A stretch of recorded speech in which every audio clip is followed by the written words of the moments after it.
What's up, guys? So if you're watching this video, I'm guessing you're here to find out what the game design classes are like at Full Sail University. Maybe you're thinking about applying there and making games at Full Sail and hopefully make a career in making games in the future. So you're looking at schools and stuff and you're kind of trying to figure out if that school is the correct school for you. And right now you're looking at Full Sail to see if their game design classes are any good or if they're going to teach you anything that you're wanting to learn as of right now at this point in your life. So I'm kind of just showing you what I've made so far 6 months into my degree. I am currently applying Full Sail for the Game Development Interactive Technology degree, and I should be getting an associate's first, and then I'll be getting my bachelor's. I am currently 6 months into my classes, and I am a online student. I live in North Carolina, so I would have loved to move out to Florida and be on campus and stuff and make those connections in person. But I've kind of just decided to not do that because it's gonna be way too expensive probably. And my girlfriend's lives up here in North Carolina, and yeah, I mean there was just so many other things that probably was a no for me.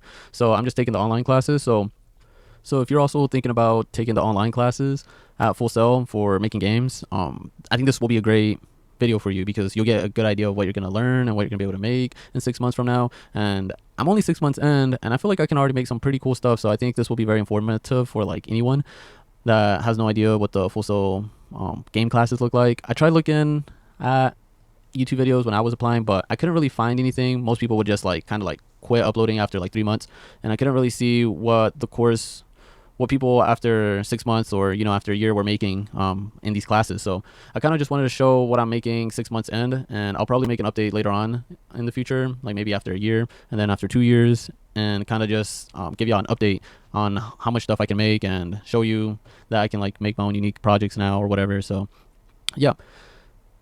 Anyway, so I'm basically just showing y'all a whole bunch of videos of things I've already made. Like here I have a wonder cube. You interact with it using a sphere's tracer, and it changes colors and it spins. I also have a few other platforms here, like an auto platform. This one keeps moving nonstop. We had to kind of program these ourselves with blueprints, and so yeah, they all kind of do the same thing, but they're triggered different ways. So as you can see, that one only activates, the one I was on earlier only activates when I move, and that one I just activated earlier only activates when you press the button. This other button literally spawns a wonder cube that's like huge, but the wonder cube is huge because it's spawning in relative to whatever the arrow size is. So if you make the arrow size bigger or smaller, this arrow you can't see it when the game's running. So it's only visually there for the guy who's designing or girl that's designing the game. So yeah. I also have another button down there that activates 3 other platforms using dispatchers. So dispatchers are a quick way of like letting a whole bunch of other blueprints know quickly, hey, this happened, and then do this, and that's what we're kind of doing with those platforms. You would usually use dispatchers for like whenever you're activating a whole bunch of things when something happens. So anyway, moving on to the next thing, we have the endless runner. The endless runner here used to be it used to look very plain because we were just kind of adding functionality to it back then. But after we finished the classes for that month, I ended up going back and adding a few things to it. I changed the angle to the camera, and I added a few trees and plants, and I added lighting and color and all this stuff to it, and I changed the main player character color and stuff. And so yeah, I had to make my own materials, which is basic materials, and Unreal Engine are basically the way you like paint things in the world. So yeah, you can make it like metallic looking or transparent or whatever you need it to do. So cool stuff. Here is another level. This was the second level I made, the second game I made ever. They gave me this is one of the first ones this is like one of the first things I did whenever I opened Unreal Engine actually. So I really didn't know what I was doing at all. They just kind of gave us a whole bunch of like blueprints that were already made, and they kind of showed us how they worked. They were like, okay, here these blueprints work this way, and you can activate them and link them this way. And now here, I just want you to practice placing things into the world and making like a fun level with things that already have functionality to them. So it was a good way of learning how to put things into a map, or like adjust them, or adjust other things like the ground, or painting the ground and stuff, and adding foliage, stuff like that. It was very useful for that, but it really didn't really teach us how to program anything yet. They were just kind of letting us get familiar with the UI system. So my level was really hard too. So it was a terrible freaking tutorial level, because it was supposed to be a tutorial level for a new player, but I made it. I kind of got lost in the sauce. I ain't gonna lie, okay. And I kind of made it way too hard. I made my mom play it, and she hated it, bro. I ain't gonna lie. So, but yeah. Anyway, what else? Oh yeah, once you apply at the classes too, they'll give you a psychology class and gaming. and they'll kind of like teach you a few of the things on why like gaming is even a thing and stuff, and how it's beneficial mentally and stuff. And then after that, they'll give you like a math class. So they just gave you the psychology class about games, and then they give you like math and stuff. And also, one thing I kind of skipped over with the psychology class is they don't just teach you why games are a thing, but they also teach you how to kind of like deal with like challenges and stuff mentally. So if once things kind of get hard at Full Sail and you feel like quitting, you don't, because now psychological tricks that you can use, and now you have like this knowledge and awareness of what's happening mentally upstairs, and you know how to deal with it instead of just like quitting, because you collapse under the pressure. So I really like that they did that. Really underrated thing for sure, because that really is helping. Like sometimes I'll feel a little bit of pressure and I'll be like, oh, okay, actually I learned this thing in that class, so let me just apply that real quick, and hopefully it helps. And most of the time it does. So they kind of help you out, before they start throwing you the crazy stuff. So yeah. Anyway, they give you a math class after that, and once they give you a math class, you're like, oh, okay, this sucks. You're not making games. You're just learning math. It's boring. But then after you learn your math, they give you a class that teaches you how math is applied to games and just computers in general, I guess, because you'll be learning matrices and Boolean math. And then after that, you'll be opening Unreal Engine for the first time, and you'll be learning how blueprints work, and you'll be programming stuff. So pretty cool stuff. Here you can see me making a AI system.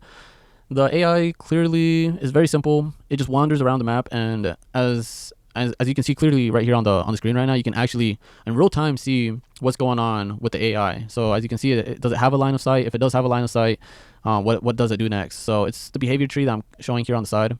But basically, the AI just wanders around, and once it sees you, it chases you. Simple AI system, but it's a start.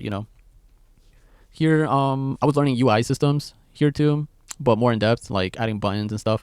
So now I know how to add buttons and like health bars and all sorts of interesting things. So now I don't just have a UI, but I can actually interact with it and stuff. So it's really great for making like starter menus, pause menus, or whatever menu you really need, within your game. Here I'm making different functionalities for different doors. So here the door opens and closes just the same way every single time, but it opens or closes within different like reasons of logic. So sometimes it'll be a switch was opened, or I walked on a pressure pad, or I had to collect a certain amount of coins to get it to open.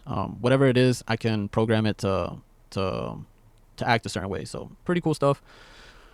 Here I'm showing actually one of my projects that I'm doing this month. They gave us a few assets to work with, so like the islands and the modular units, like the walls and stuff, and the foliage. But we had place it in the world the way we wanted it to, and then add functionality to them. So like the coins that you see floating around, I had to add functionality to those. So when I picked them up, they made a sound effect, they spin, and they have lighting, and they actually increment on my UI system, so I can actually visually see how many coins I picked up. And yeah, I added a few like spike traps and stuff around the map. Whenever you walk on them, they actually start a ticker, and then once the ticker starts, it'll be like 3 seconds before it activates the spikes and kills you. So it kind of gives you like a warning, like, hey, I'm about to go off, and then once it goes off, it attacks the player and kills them. So here I also have a interactive UI system, NPC, where you can just talk with him. And yeah, it's pretty cool because depending on what you respond with to the NPC, you'll get different answers from him depending on whatever the heck you want it to say. So if it's like, hey, you want a banana, and you say yes or no, or whatever the heck it is, then yeah, it's gonna say something different. So pretty cool stuff.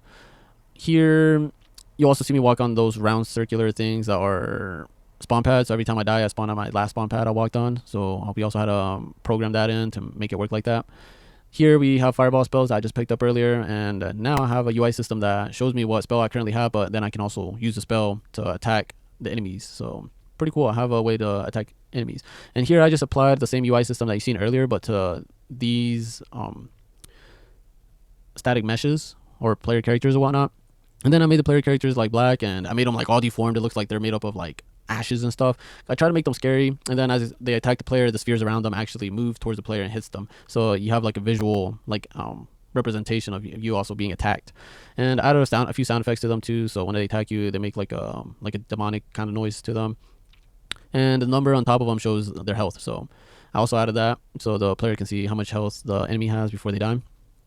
Here I'm showing a few of the rocks rolling down, and they have like a sound effect to them, and once they hit you for like 50 health, so it's like half your health, so you can't be hit by these boulders too often. But as you get closer or further from them, the audio fades in and out. So it also has like like a proximity sound that fades in and out. So cool stuff. Here I made a turret, which is like my favorite thing I made so far. It actually has a sound effect when you shoot. It has visual cues of the nozzle turning red, and it spins depending on the dot product that it's the player currently is causing within the system. So it'll spin left. It'll know what direction to spin and attack the player based off the a dot product. So here I'm just showing another door that I kind of went back and created again, because I was just, making sure I'm learning and knowing how things work and making my own things again. So, just doing some due diligence and making sure I'm learning stuff, So if I can't recreate something that my teacher taught me, then it means I didn't learn it, So that's what I was doing here. I was just recreating a few things that I wanted to make sure I did learn. And yeah. So as you can see, I lost all my lives and I died, and the game's gonna restart. But also, when I picked up those coins, my UI updated my score and my lives earlier. And then I have a launch pad that actually animates up whenever you stand on it, so it looks more realistic, and it's just better than the earlier one. And then here I have the coins that have an enumeration to them, which is just awesome because it's really great for placing. If you have to place a lot of these coins or pickups around the map, and you have an enumeration for them, you can quickly add a whole bunch of the same blueprint into the map everywhere, but have it do something different. So it's really useful for quickly placing things and adding different functionality in the game quickly. And then here, this is one of the projects that I'm currently working on, which is the endless runner. I kind of decided I was going to make my own endless runner, and this is just something that I'm doing on the side. Like, it's not one of my assignments or nothing. And I just kind of wanted to see what a true endless runner would look like, because the first one that my teacher had us work on, it was kind of an illusion. You would get to the end of the platform and then it would teleport you back to the beginning. So it looked like you were always running on this endless platform, but you weren't always running on this endless platform. But here, you actually are running on an endless platform, because as the platform gets behind you, it disappears, and then a new platform spawns in front of you. So you actually have a true endless runner game. And all these platforms look the same right now because it's spawning a random platform every time, but all the platforms look the same right now because I haven't changed them yet. But at some point, it will have different obstacles spawning again every single time. So it'll be pretty cool. And yeah, that is just some of the things I've learned so far. But I am only 6 months in right now, and I still got like a year or like 2 years to go, from like now. So it's going to be a minute, and I already feel like I've already learned some cool stuff. So hopefully this was motivational, and hopefully you kind of have a better idea of what you'll be doing once you start at Full Sail. Anyway, so if this video was helpful and you want to see anything more or updates or just anything more related to Full Sail or just making games in general, just let me know. Drop a comment down below and subscribe. A follow would help a lot. And yeah.